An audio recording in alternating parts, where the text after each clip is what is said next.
Hello दोस्तों, आज की हमारी कहानी है पर्दे के पीछे का सच। हर बार उम्मीद, हर बार मातम। क्या सच में इस घर में कोई श्राप है या फिर कुछ और ही है? रामलाल मोरी के घर में आज फिर से रोने की आवाज आ रही थी। ऐसी आवाज जिसे सुनकर मोहल्ले वालों का दिल बैठ जाता है। कोई पूछने नहीं आया क्योंकि सब जानते थे भागवत सिंह मोरी की पत्नी मालती ने फिर से मरे हुए बच्चे को जन्म दिया होगा, या शायद जन्म के कुछ घंटों बाद ही उस मासूम की सांसें थम गई होगी। यह पहली बार नहीं हुआ था, एक दो बार नहीं, 5 बार।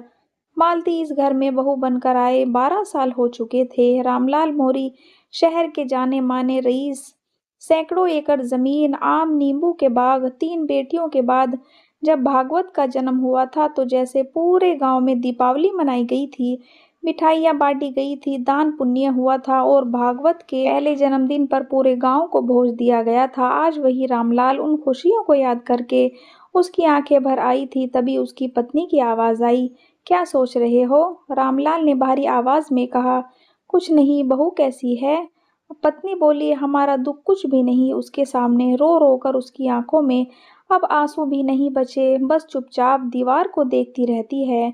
रामलाल का गला जैसे भारी हो गया। जिस औरत ने 3 बच्चे पेट में खो दिए और 2 बच्चे जन्म के कुछ घंटे बाद, हम उसके दर्द की कल्पना भी नहीं कर सकते। पत्नी ने पूछा, भागवत कहाँ है? बाहर बैठा है। मैं कब तक उसको झूठी तसल्ली दूं कि सब ठीक हो जाएगा? रामलाल बोले, डॉक्टर ने कहा था सब बिल्कुल ठीक है, फिर भी हम हर बार यही नतीजा मिलता है। कमरे में सन्नाटा सा छा गया।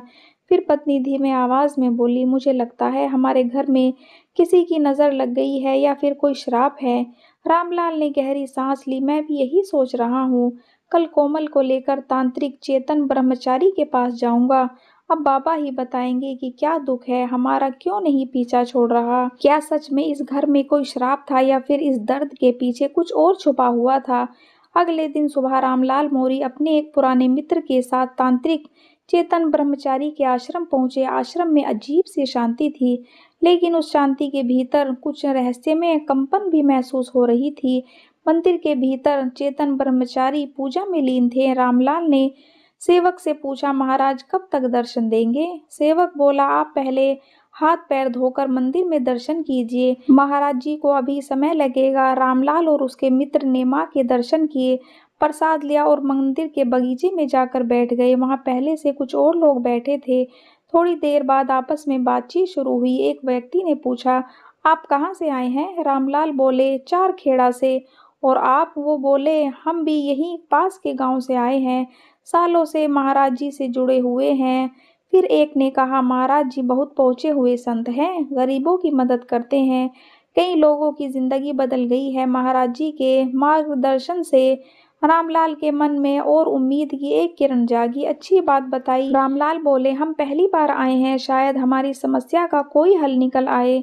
वो आदमी मुस्कुराया, यहाँ से कोई खाली हाथ नहीं गया। फिर उसने एक किस्सा सुनाना शुरू किया। एक बार विधानसभा के चुनाव आने वाले थे। महाराज जी का एक शिष्य, उसने जिद की, मेरे आदमी को टिकट मिलनी चाहिए, मैंने सालों आपकी सेवा की है। महाराज जी ने शांत स्वर में कहा, जाओ पहले एक काला कौवा पकड़ कर लाओ। सब हैरान रह गए।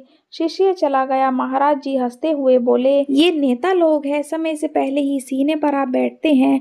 क्या अब इनके लिए हम पूजा छोड़कर टिकट मांगने जाएं? लेकिन शिष्य भी जिद पर था। उसने इलाके में आदमी लगा दिए, जो काला कौवा पकड़ कर लाएगा उसे इनाम मिलेगा। महीने बीत गए, कौवा नहीं मिला। तब एक दिन किसी ने हिम्मत करके पूछा, गुरुदेव आप तो समर्थ हैं, फिर ये काले कौवे का क्या चक्कर है? महाराज जी मुस्कुराए, भ्रम है, जब तक समय नहीं आता इनको इसी खोज में भटकने दो, समय आने पर काम हो जाएगा और पूजा में कोई रुकावट भी नहीं आएगी। यह सुनकर रामलाल का मन और भी गंभीर हो गया। क्या ऐसा ही चक्कर में फंसा था उसका परिवार? क्या मालती के गर्भ में मरते बच्चे किसी श्राप का परिमाण थे, या फिर इस कहानी के पीछे कुछ और छुपा था? ये खौफनाक सच। मंदिर की घंटी बजी, द्वार खुला। चेतन ब्रह्मचारी धीरे धीरे बाहर आए, उनकी आंखें सीधे आत्मा तक देखती हुई। सेवक ने कहा, महाराज 4 खेड़ा से रामलाल मोरी आए हैं। महाराज जी ने बस इतना कहा, इन्हें भीतर बुलाओ। रामलाल और उनके मित्र भीतर गए। रामलाल के हाथ कांप रहे थे, आंखें नम थी। महाराज जी ने कुछ नहीं पूछा, बस बोले, तुम्हारे घर मौत नहीं हो रही, सच छुपाया जा रहा है। रामलाल सन्न रह गया। महाराज ने आंखें बंद की, कुछ एक क्षण मौन रहे, फिर बोले, तुम्हारे घर श्राप नहीं है, तंत्र नहीं है, नजर भी नहीं है। रामलाल ने हिम्मत करके पूछा, तो फिर क्या है? मेरे पोता पोती क्यों मर रहे हैं? महाराज जी की आवाज अब भारी हो गई, क्योंकि तुम सच से भाग रहे हो। उन्होंने आंखें खोली, रामलाल को देखा और कहा, भागवत की पत्नी बीमार नहीं है, समस्या भागवत में है। रामलाल की सांसें अटक गई।